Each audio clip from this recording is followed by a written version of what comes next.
don't want to go back to lockdown. And that's why we keep insisting people, we keep requesting people.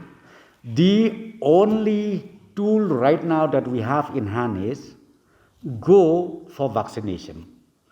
Please vaccinate. And number two, this vaccination program is also free of cost. And number three, it is provided to each and every villages. The vaccination centers has been created even to each and every village. You don't have to come to Punusla. You don't have to come to Shillong.